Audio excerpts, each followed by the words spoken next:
Welcome to Center of Light. Clear mind. Clear soul. Get on down into the rock and roll. Good to see you on this beautiful Monday evening. For those in the UK, hello Marina. Monday morning. Tuesday morning. Tonight is Center of Light. I forgot. Let me look. Center of Light. What is tonight? Center of Light. River to the Soul. I'm gonna look. This is getting to me. Center of Light. Waterworks. Waterworks. Did you pay your water bill this month? Hello Rena. Hello Soma. Hello Dana Torata. Everyone, good to see you. Doing a couple adjustments. Learning new things, getting things even tighter. So tonight is Center of Light. Waterworks. River to the Soul. I'm sure you put it together. What tonight is about. It's about lamenting. Crying. When I mention lamenting and or crying, where do you naturally lean or tilt? Does it feel painful? Keith, I don't like crying. Nobody's judging. Just I'm asking. We most often regard crying to that which is painful. Look, don't get me wrong. You break your toe on a piece of furniture. It hurts. I'm speaking about suffering. Often when we cry, it's because of self-induced mind stuff. It's a way of suffering. Choosing consciously to suffer. I understand we all lose people in our life, be it in a relationship breakup or death. It can take your breath away, as it should, because breath is life, and if your breath is being taken away and one has to gasp, then likely they are gasping at the reality that is before them in their present life situation. So there's no breath. Hello, Robert.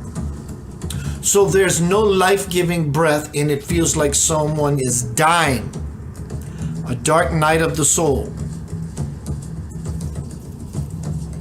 It's not living, it's actually existing. But the dark night of the soul is a catalyst for life. How do I know? I've experienced that many years ago. Hello, Marina. So a dark night of the soul can be your saving grace. It was for me.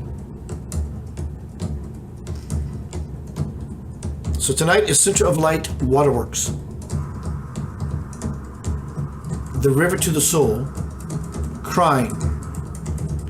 Most people, again, lean into crying as if it's, I'm crying because I'm sad. Sad is always, or most often, more often than anything else, related to crying. I think we can all agree. Sometimes we cry because something is so beautiful, like the birth of a child. Sometimes we simply cry at a joke. And that's no joke. Crying. We often associate, more often than not, crying to sadness.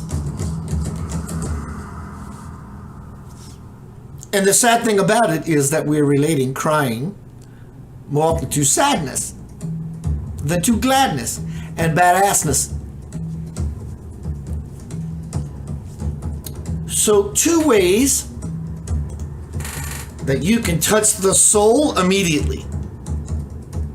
Laughing. That's the soul having a good time. And crying.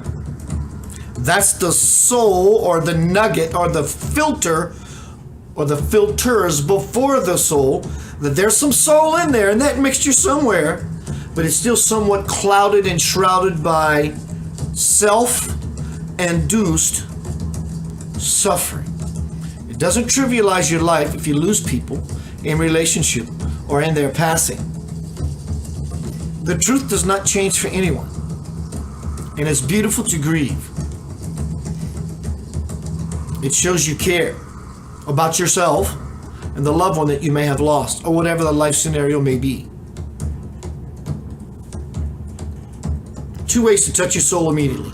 Laughing, guffawing, so much so you snort. You know who you are. And everybody just started laughing, right? It's contagious.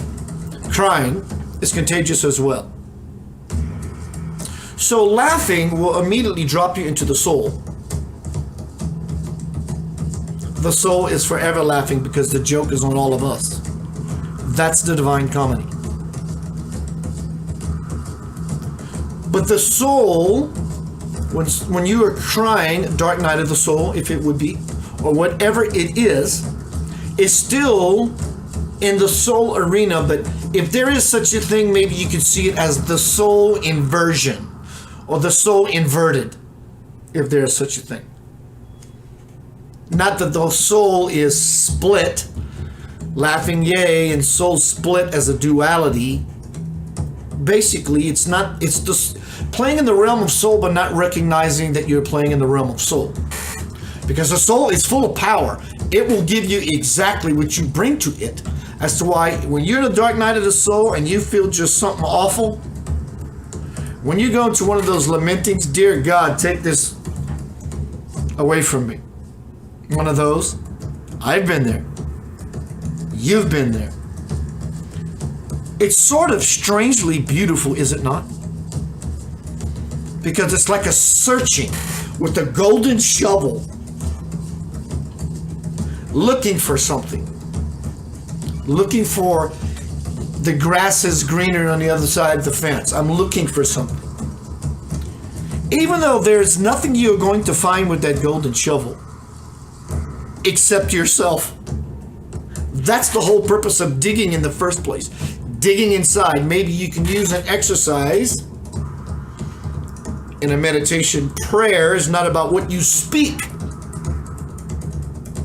Prayer is about not only what, but where from you feel.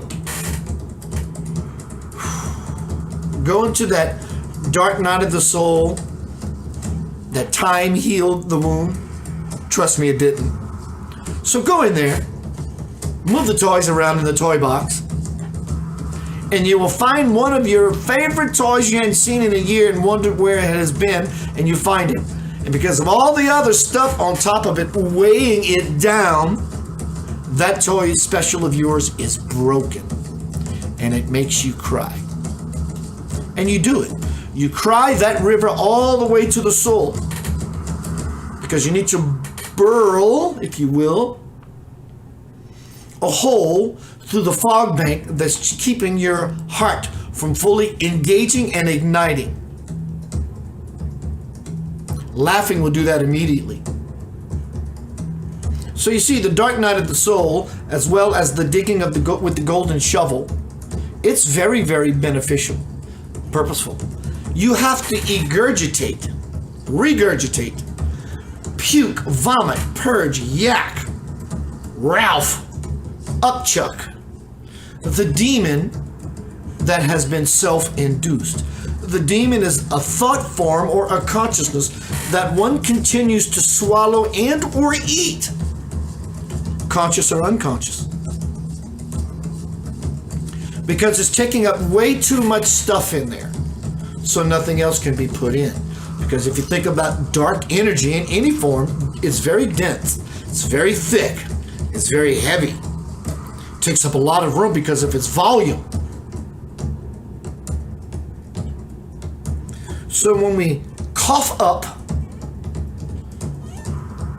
the self-instilled demonic idea of what I think is happening, how I think about myself, or what I'm thinking about the person who did this said happening to me. See? So laughing and crying are definitely shooting down the same highway. one gets stopped a little sooner. The crying. Now let's speak about the crying and the breaking through of the wall. You are in there. You're snotting at the nose. The waterworks are happening. You pee yourself. Whatever it is to free yourself, that happens. And one of these lamenting spells, you may be praying to God, Jesus, Buddha, or to no one. And even in your praying to no one, this is sort of an atheist impossibility. Even in your crying, in your absolute wrenching, in your non-belief in something higher, you are still praying. You are in it. You are expressing from the gut, from the soul, from the seat of your pants. You pulling lint out of your pocket. You trying to find anything that will rocket you through this situation. And there is no way out. You can't say, well, I'm just going to not think about it anymore. That's not the case in these scenarios that happen in life. There is no way out except the way in. And when you break through that barrier, it's like a burp. It's like a sneeze. What do they say when you sneeze? God bless you.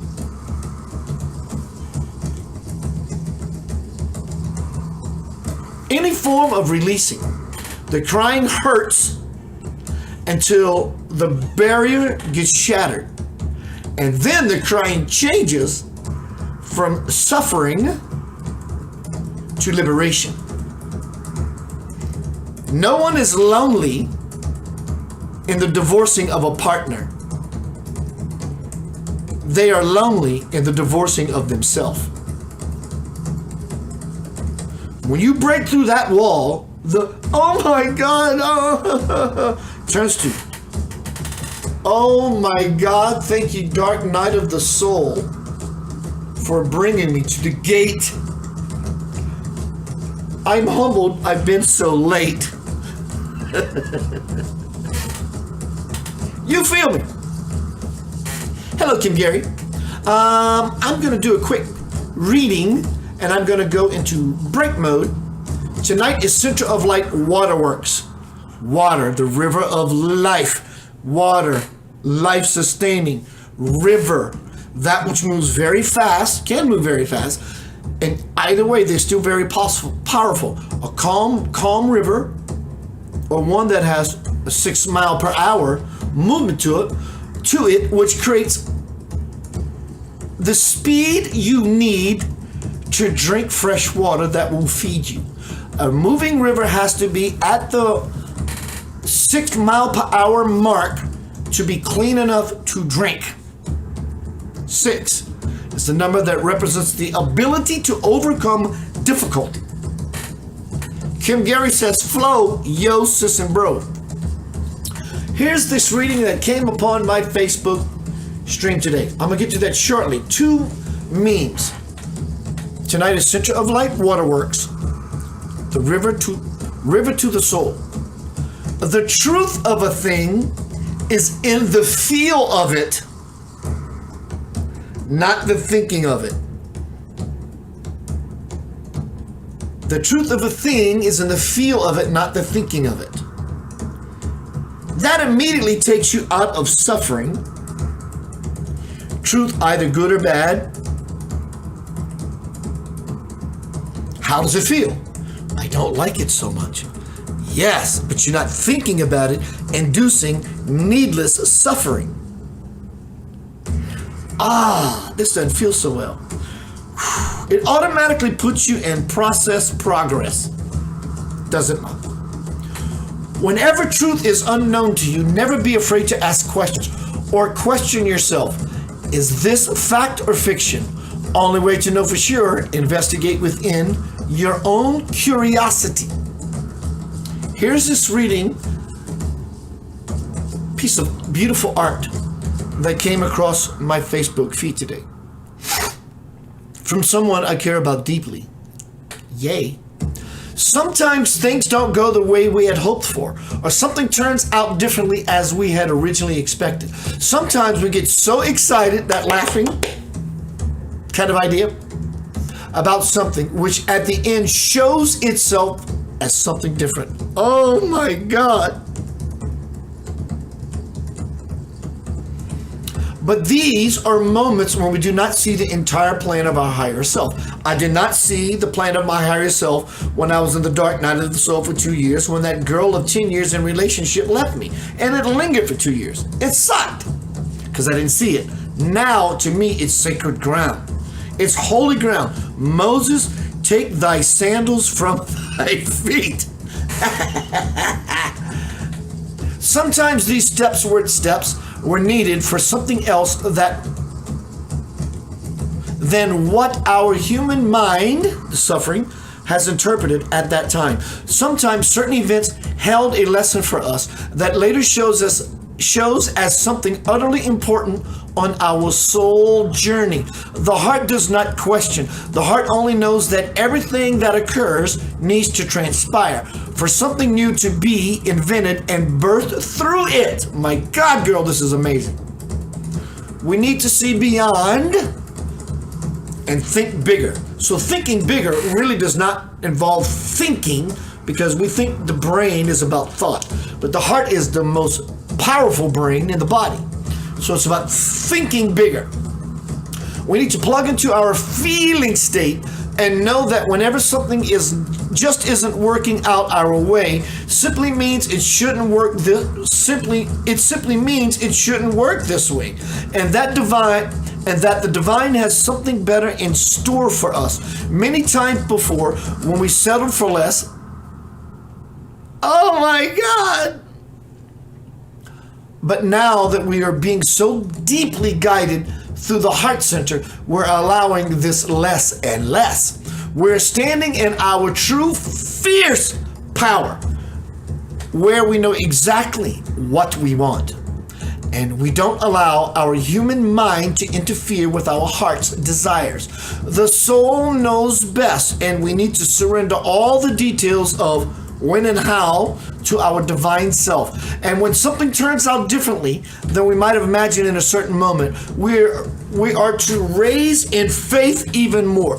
These are the times when our faith is being challenged and when we need to actually trust even more. We don't have to know about every single step of the way in advance. We only need to see the one that is right in front of us in that moment. We are unveiling our dreams step by step, and we need to relearn to trust in the bigger picture, within the grander scheme of things, in all that is, which always includes our perfected divine self. The crying, lamenting is very much needed at the base level of your awakening. Even in the intermediate or advanced level, no matter how illumined you are, when something leaves your life, it can be felt, but it does not have to induce suffering. Remember that. I will remember that. May you find serenity and tranquility in a world you may not always understand. May the pain you have known and the conflict you have experienced give you the strength to walk through life, facing each new situation with courage and optimism. Always know that there are those who love and understand will always be there. Even when you feel most alone, may you discover enough goodness in others to believe in the world of peace. May a kind word, a reassuring touch, and a warm smile be yours every day of your life. And may you give these gifts as well as receive them. Remember the sunshine. Wow, this is so powerful, girl. Remember the sunshine when the storm seems unending. Teach love to those who hate, and let that love embrace you as you go out into the world. May the teachings of those you admire become a part of you, so that you may call upon them. Remember those lives you have touched and whose have touched yours. Touched yours are always a part of you, even if the encounters were less than you would have wished. It is the content you may encounter that is more important than the form. Dig that. May you not become too concerned with material matters, but instead place immeasurable value on the goodness in your heart. Find time each day to see beauty and love in the world around you. Realize that each person has limitless abilities, but each of us is different in our own way. What you feel you lack, that dark night of the soul, the reason you're in a dark night of the soul is because you feel you're lacking something, when we've always been searching for our own life fire. The dark night of the soul is always, without exception, being in a space of lack, and it creates that crying, the river to the soul.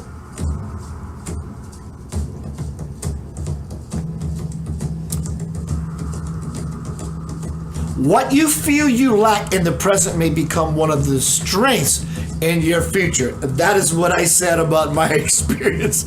May you see your future as one filled with promise and possibility. Learn to view everything as a worthwhile experience. May you find enough inner strength to determine your own worth by yourself and not be dependent upon another's judgment of your accomplishments. May you always feel love. That is by Katie Camara. Katie, why don't you drop a link in here and on YouTube as you choose, if you choose. Girl. Bruh-ette. Tonight is Center of Light. Waterworks. River to the Soul. Hello, Pamela. Good to see you, Pamela. Hello, everyone. Welcome. Please share this everywhere. Notify me when Keith goes live. I think I'm going to move into song mode. The rock star of the evening, Katie Camaro, who I just read this beautiful, lengthy, in a powerful way of really being in that river, of saying, I'm going to lay this out in a format. There was nothing extraneous in it. Nothing. The river that leads to the depths of the ocean is fluid. Dear Lord. Everyone, Katie just posted in the room. Check her out. Stomp all over her page. Make a big noise and a big stank. Let's move into song mode. I'm going to play a song by one of my new favorites. Always my favorite. Danny Childress, keyboard player I had with Lavender Soul, Grand Theft Audio. This is called Clockwork. Phenomenal piece of music. He recorded this in a room smaller than this bedroom. He's a beautiful man. Danny is what I call a good soul. See you shortly. Be right back. Got a video for you, of course. We're going to dive in. Dive into the moving river. But Keith, it's so scary. It will never not be scary. That's the point. It will never not be scary. Dive in anyway.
Silence of this house as the sun's going down.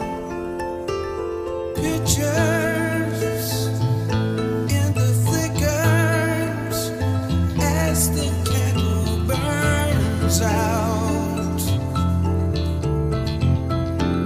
No one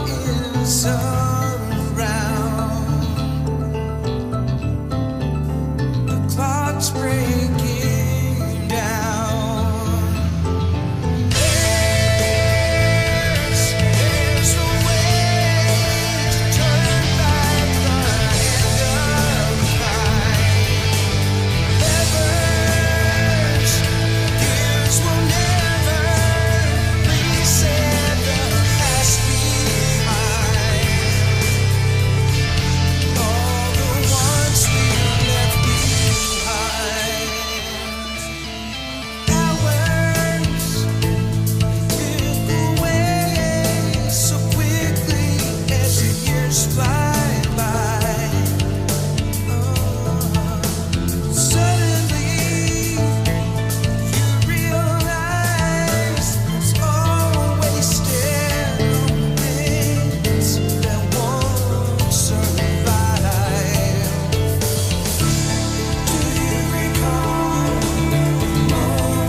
Welcome back to Center of Light. Where's my music? There we go. Mr. Dana Childress. How awesome was that? I'm going to move into the video section with Shunyamurti. This video is titled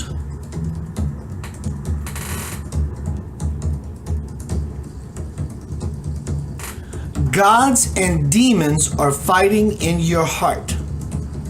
I am going to post this credit as I should.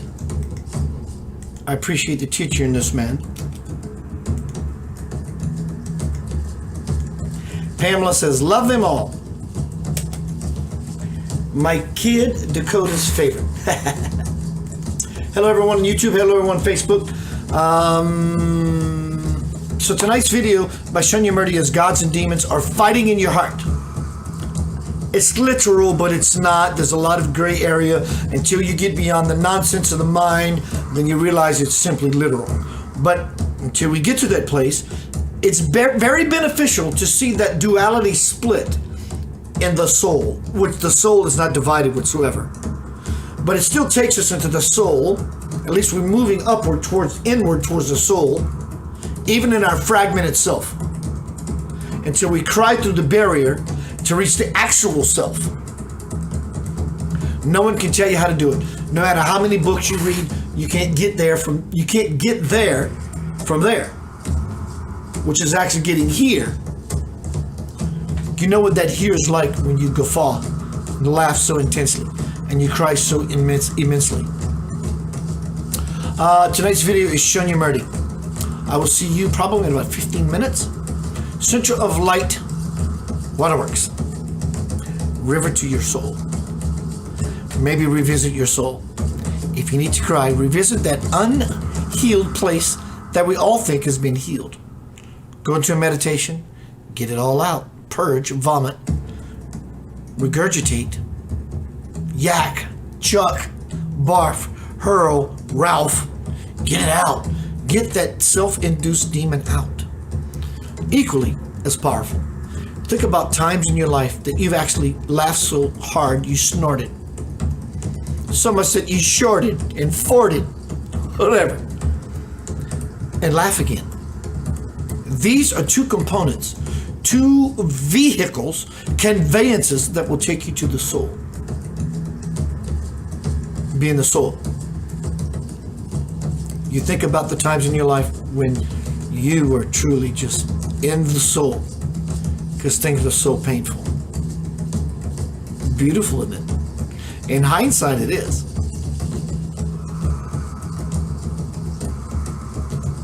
In the very immediate moment it's happening, we have myopia. I get it. Revisit. Climb the mountain. It's a big mountain. Mount Everest. It's big. You can do it. Blind people, literally physically blind people, have climbed Mount Everest. Metaphorically, many blind people are not willing to take up the challenge. I'm speaking to myself. This applies to everyone. It's applicable. All across the board. Shunyamurti. Gods and demons are fighting in your heart. Check it out.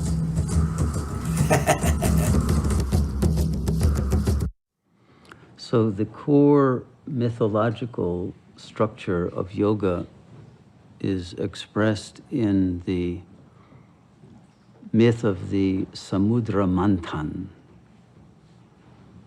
Sometimes there was an H put after the T because it's that T that has an aspirant after it, but it's Manthan.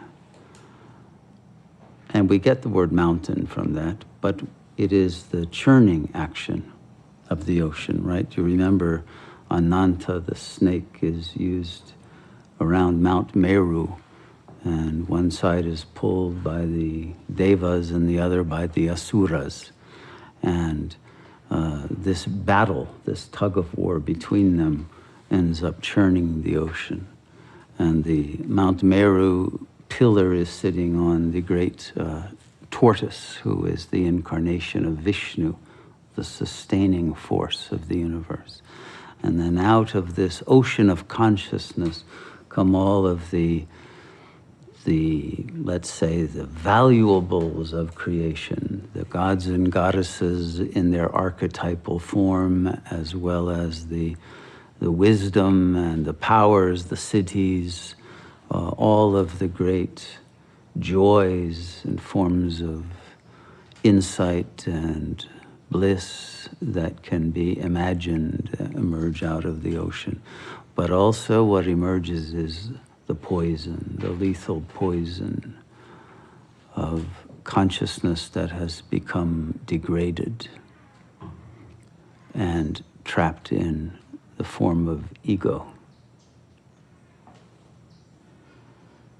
And so we must understand a number of things from this myth, which is that as we meditate, we are churning the inner ocean because we are putting ourselves into that inner center, that space, Mount Meru, right, Kailash, that axis mundi, that then causes all of consciousness to become a vortex that spins around it. It's that vortex, you see, that then releases both the potential of the higher chakra manifestations, but the poisons of the lower chakras. And they must come out. So the mantan itself, like a washing machine, is the purification of the soul. But when the poisons come out, no one can deal with them. They have to call in Shiva to swallow the poison. Interestingly, Shiva's the only one who doesn't come out of the ocean. All the other gods and goddesses either are playing tug of war or they're emerging. But Shiva is always already there to be called upon. And he is the only one who can swallow the poison and transform it into nectar. So this is a very important thing to understand. And to understand it, we must see that the myth took two different forms as it went to the West. In the Middle East, it took the form of the prophet. And in the Greek form, it took that of Prometheus. You can see the Metheus and the Mantan, where the H is in there. It is a clear derivation. But the myth of Prometheus is different from the myth of Pramantan. And the difference is that Prometheus is said to have stolen the light from the gods, the fire, and he is punished for it. Whereas in the Pramantan story, and the Pramantan can be considered a yogi, an individual yogi, within whose mind this process of purification is going on, within one's soul. It's not a battle that takes place in the phenomenal plane between actual gods and demons, but between demonic tendencies of the ego and the divine tendencies or sanskaras of the soul that is linked with the Atman and manifests God consciousness. It is this struggle between these two intentions that are going on as a war within the soul of every being until the purification is complete, that is being recognized as each one's individual process as they enter into the spiritual path fully enough to discover what is in the lower subconscious as well as in the higher superconscious. But for the West, or the Greeks at least, from whom Western civilization derives its main perspective. It is an illegitimate stealing of the fire of the gods, and the gods punish Prometheus. Now you can take this in two ways, as it has been taken in Western mythology. One is that the gods were hoarding the fire, they weren't sharing it. The gods themselves were a degraded bunch of thugs by that time who wanted to keep humanity under control without intelligence. They were titans rather than gods, you could say. And that they were intending to keep humanity in the darkness of ignorance, which in fact is the very structure of Western civilization. It's structured to accomplish just that, so that one has to steal the fire from either distorted scriptures that don't reveal the truth completely and directly, or from incomplete and inadequate understandings that have been delivered by tradition, or by the paranoia that surrounds the actual receiving of the holy fire. So that in the West, those who received the fire, who became avatars of the divine flame, were in fact punished, as Prometheus was. Look at Christ, crucified for the delivery of that wisdom and that light and power. Al-Hallaj in the Muslim tradition. Marguerite Porete. They were burned bodily by the physical fire for having dared to bring down the supreme fire of knowledge of God. And so it is dangerous to approach, and one is warned off and away from receiving the power that will in fact destroy the ego and the ego's structures of civilization writ large. But in the Middle Eastern tradition, it's slightly different, because the prophetes, this word, which evolves ultimately from the Sanskrit, but via phane and phanai. And interestingly, phane is a vision, a divine vision, like an epiphany, right? And phanai is speech, but divine speech, speech that reveals and gives a vision of the divine in words. And so the prophet is the one who comes to bring a vision through words of wisdom, of truth, that are brought down from the light which produces the vision.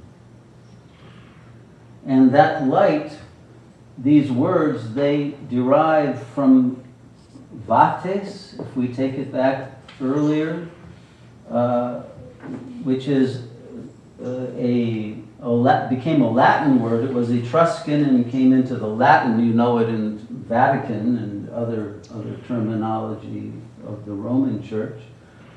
But that came from bhati, the Sanskrit word bhati. And I know before this class, some of you have done pranayamas, and one of them is called kapalbhati, which means to make the skull shine. And so the bhati that becomes the fete, the prophet's essence, is the shining of divine light and love within his or her being.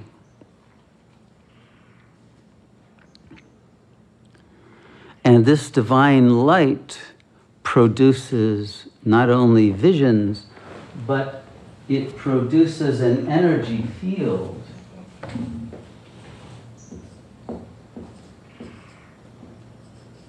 that creates the possibility of inaugurating a temple. A temple is a sacred space which has been dedicated to being authorized as the place of the deliverance of the vision and the Word of God. Interestingly, the word profane means to be in front of the temple, but not in it. Not in the place where the vision and the Word of God are spoken and received, but in that place where it cannot yet be heard or seen. But it is always within the precincts of the temple, because that is all that in truth is.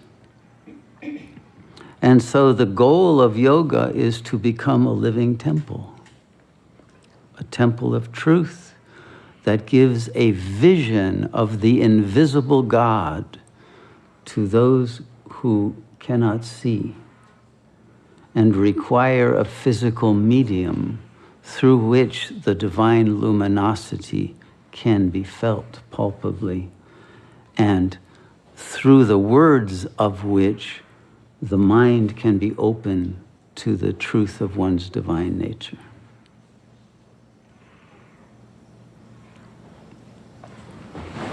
And this in turn leads to the fana of the Sufis, which is the annihilation of the ego and the illusion, and the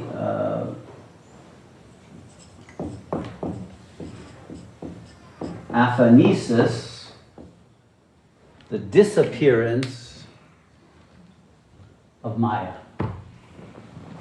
and of all the malas, all the impurities that are produced not only within the mind of an individual,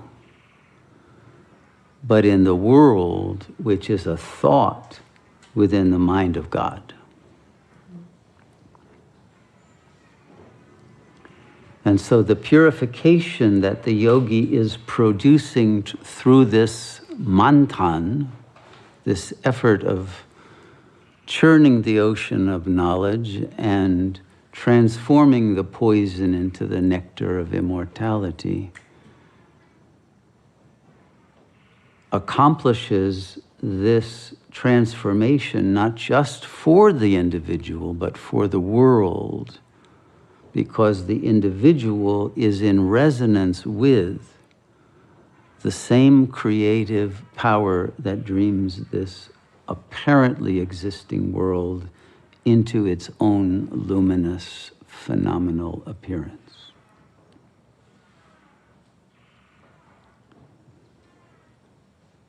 And so the transformation that takes place is the disappearance of evil and imperfection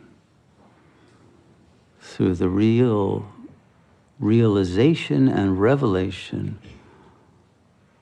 of the perfection of the Supreme Being that is reflected throughout the cosmos.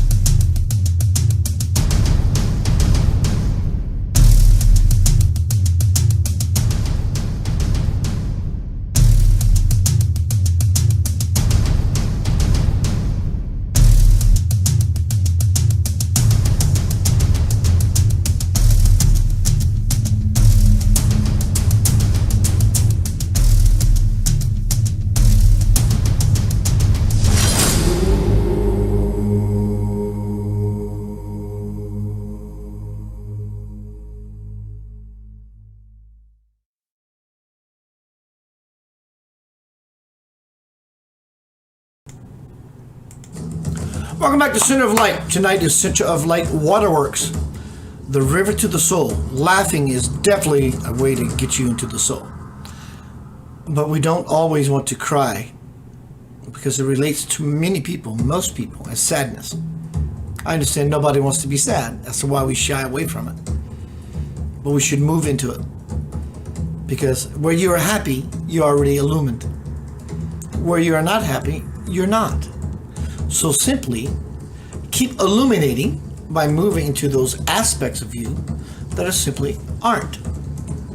You do that by laughing and crying. These are two powerful ways to ride the same river back to the soul. Crying will take you, suffering, sadness, will take you to the place that needs your tenderness. It needs your care, your self-care, your self-love, your self-reflection. Laughing doesn't need any of that. It's ready to throw down some more. So tonight is Center of Light Waterworks. We cry, water.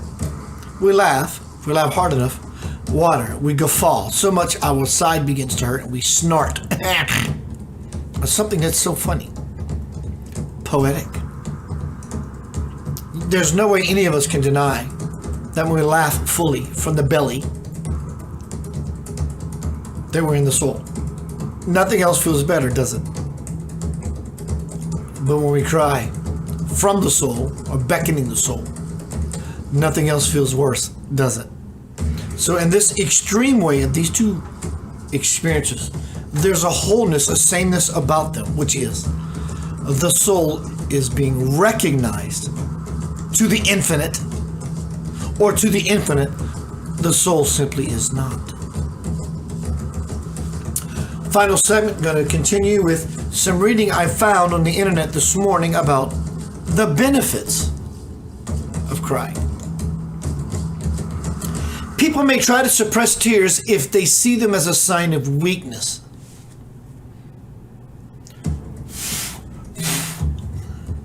But science suggests that doing so could mean missing out on a range of benefits. Emotion is that which happens as the next level of feeling. Feeling is bliss in its essential natural state. Emotions happen when the mind begins to integrate. Feeling. I am intuitive, I'm empathic, I am a joyful, illumined human being. Feeling. You're feeling bliss. That's feeling. I am a feeling being to its full capacity. Emotions say otherwise. We're swayed here and tossed here and there, hither and thither. People may try to suppress tears if they see them as a sign of weakness, but science suggests that doing so could mean missing out on a range of benefits. Researchers have found that crying, number one, has a soothing effect.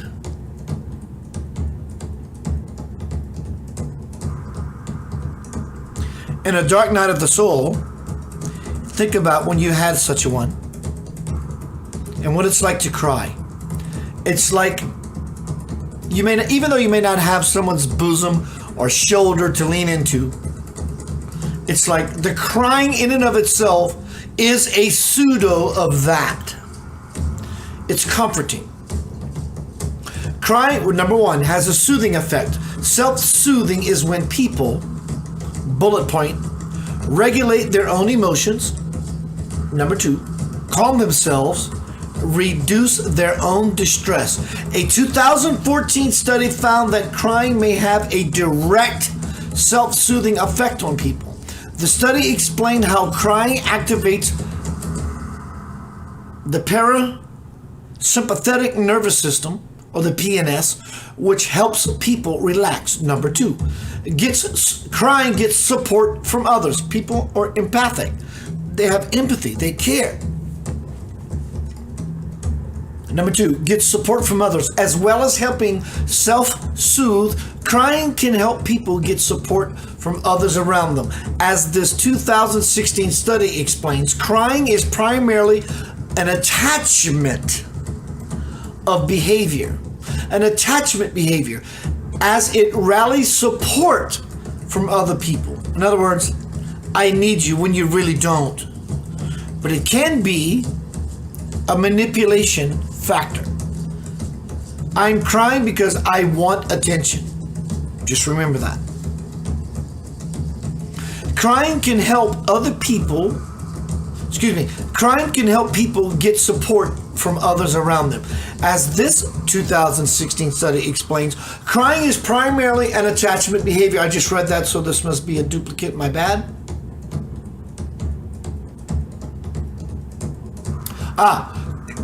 2016 study explains crying is primarily an attachment behavior as it rallies support from other people around us. This is known as an interpersonal or social benefit. Duh. Number 3, it helps to relieve pain. Research has found that in addition to being self-soothing, shedding emotional tears release oxytocin and endorphins. These chemicals make people feel good. Crying makes you feel good even in your sadness, even in your gladness, and may also ease both physical and emotional pain. In this way, crying can help reduce pain and promote a sense of well-being. Number 4, crying enhances mood. Crying may help lift people's spirits and make them feel better. We've been discussing that. As well as relieving pain. Again, I don't know why this is recurring. You'd think it'd be something different, but I'm reading it as it is. Oxytocin and endorphins can help improve mood. This is why they are often known as feel-good chemicals. Number 5, releases toxins and relieves stress. When humans cry in response to stress, that's that suffering I was talking about, their tears contain a number of stress hormones and other chemicals. Researchers believe that crying could reduce the levels of these chemicals in the body, which could in turn reduce said stress. More research is needed into this area, however, to confirm this. Number 6, we've often heard people say, have a good cry. And when we have such a good cry, especially late at night, it helps us like lavender, fragrance, or oil to simply fall asleep.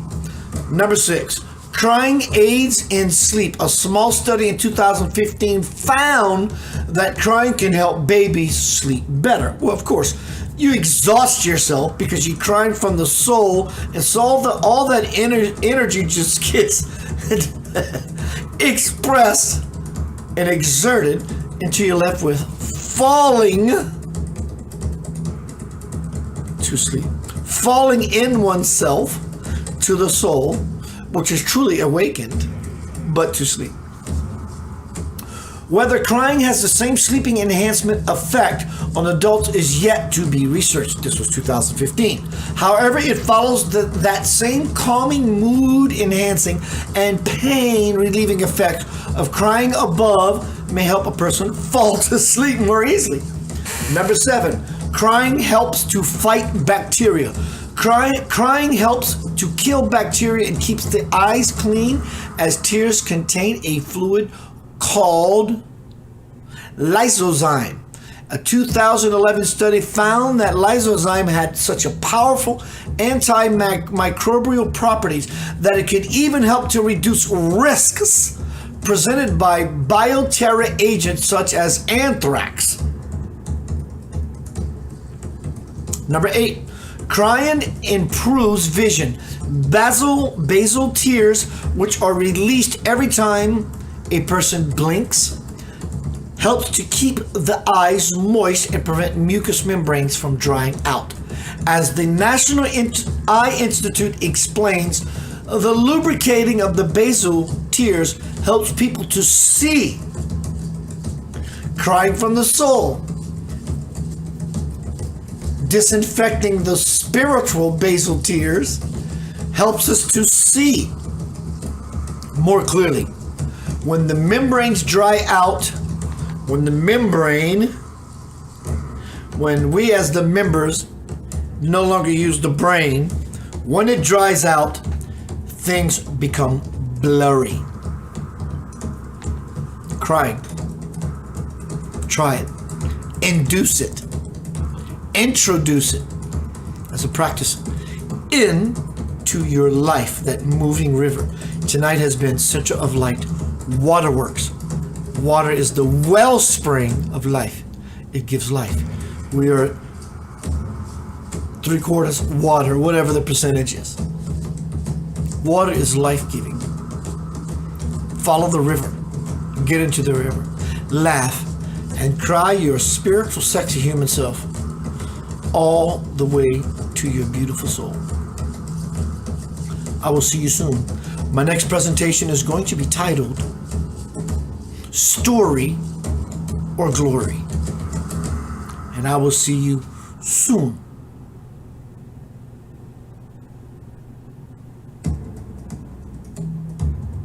Blessings.